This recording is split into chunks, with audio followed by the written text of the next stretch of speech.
ஹஜ்ஜி வசதியாக இருப்பவர்களுக்கு கடமையாக்கப்பட்டிருக்கிறது. வசதி இல்லாத சமயத்தில் மற்ற உறவினர்கள் கூட்டி செல்ல விருப்பப்பட்டால் போகலாமா? ஹஜ்ஜின் பயன் கிடைக்குமா? ஹஜ்ஜி வசதியானவங்களுக்கு தான் கடமைங்கிறது முதல் தப்பு. வணங்குதா? மக்காவுல ஒரு முசாஃபிர் இருக்கான், அவனுக்கு கடமை தான். அல்லாஹ் குர்ஆன்ல சொல்லும்போது இஸ்ததா இலை சபீலாங்கறான். சபீல்னா ரூட் கிளியரா, ரூட்டுக்கு சக்தி பெறணும். வசதி மட்டும் இல்ல, வசதி கோடீஸ்வரன் அடுத்தபடியா கோமாளா இருக்கிறான், கடமையாயிருமா? இல்ல. உடல் ஆரோக்கியமா இருக்கணும், போக சக்தி உள்ளவனா இருக்கணும். நம்ம நாட்டை பொறுத்த வரைக்கும் யாருக்கு தான் முடியும்? வேற துருத்து இருக்குல்ல, போகணும்ல, நடந்து போக முடியாதுல, விமானத்திலான போகணும். அப்ப அது ஒரு 65,000 ரூபாயில இருந்து 1 லட்சம் ரூபாய் வரைக்கும் செலவாகுது. அது வசதியான நடத்த சாத்தியமாகும்.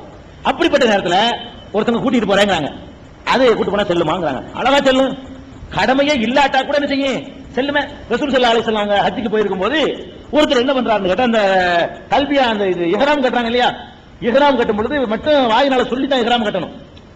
தொழுகைக்கு வாயினால சொல்லக்கூடாது, அது தப்பா செஞ்சுட்டு இருக்காங்க. நவைத்து அங்க சல்லி என்ன நம்ம சொல்றாங்க, அது மார்க்கத்தில் இல்ல. இஹ்ராம் கட்டையில வாயினால சொல்லணும், லப்பைக்க அன் ஹஜ்ஜத்தின், லப்பைக்க அன் உம்ரத்தின், உம்ராவுக்காக இஹ்ராம் கட்டுகிறேன், இன்னாருக்காக இஹ்ராம் கட்டுகிறேன் சொல்லுவாங்க. அப்ப ரசூலுல்லாஹ் அப்படி சொல்லி இருக்காங்க. அப்ப ரசூல் ஸல்லல்லாஹு அலைஹி வஸல்லம் காதுல ஒருத்தர் சொல்றாரு, சொல்றது விளங்குது. அவர் என்ன பண்றாரு, லப்பைக்க அன் சுப்ருமா, நான் சுப்ருமாவுக்காக வேண்டி இஹ்ராம் கட்டுறேங்கிறாரு. கூப்பிடுறாங்க அவரை, என்ன சுப்ரு, யார் அவர் சுப்ருமா, யாருப்பா அவரு, நீ செஞ்சுட்டே ஆச்சுக்கிறாங்க. இல்ல நான் செய்யலாம், முதல்ல உனக்கு செய், முதல்ல என்ன பண்ணு, உனக்கு செஞ்சுட்டு அப்புறமே சுப்ருமாவுக்கு பண்ணு அப்படிங்கிறாங்க ரசூல் ஸல்லல்லாஹு அலைஹி வஸல்லம். இதுல என்ன விளங்குதுன்னா, ஒருவர் அவருக்காக ஹஜ் செய்யறது மட்டும் இல்லாம அது செஞ்சுட்டாரே, ஆனால் அடுத்தவருக்காக கூட செய்யலாமா.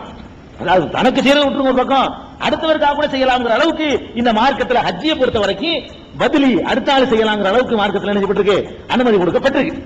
அது போக ஒரு பெண்மணி ரசூல் ஸல்லல்லாஹு அலைஹி வஸல்லம் அவங்கள்ட்ட ஒரு குழந்தையை தூக்கி காட்டி ஹஜ்ஜுக்கு வந்திருக்காங்க.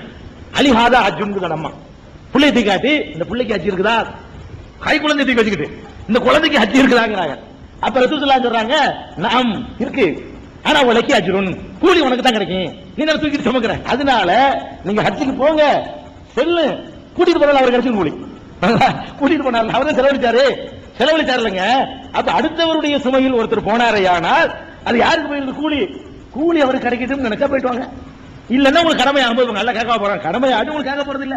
இன்றைய சூழ்நிலையில இன்னைக்கு அங்க நெரிசல் தாங்க முடியல, கிடைக்க மாட்டாங்க வசதி உள்ளவர்களுக்கு. அதனால 9 வச்சு 10 வச்சு போறது, இந்த மாதிரி அடுத்தாளுக்காக போறது, இந்த ஓசில கிடைக்க ட்ரிப் அடிக்கிறது, இதுகளெல்லாம் தேவையற்ற ஒரு நெரிசல் உண்டாங்க. அதெல்லாம் உங்களுக்கு கேட்க போறது இல்ல. கூட்டிக்கிட்டு போனா கூலி அவங்களுக்கு கிடைக்க போகுது. எதுக்கு நீங்க போனா செல்லும், பெரிய பாவம்லாம் கிடையாது, போலாம், மார்க்கம் தப்பு கிடையாது.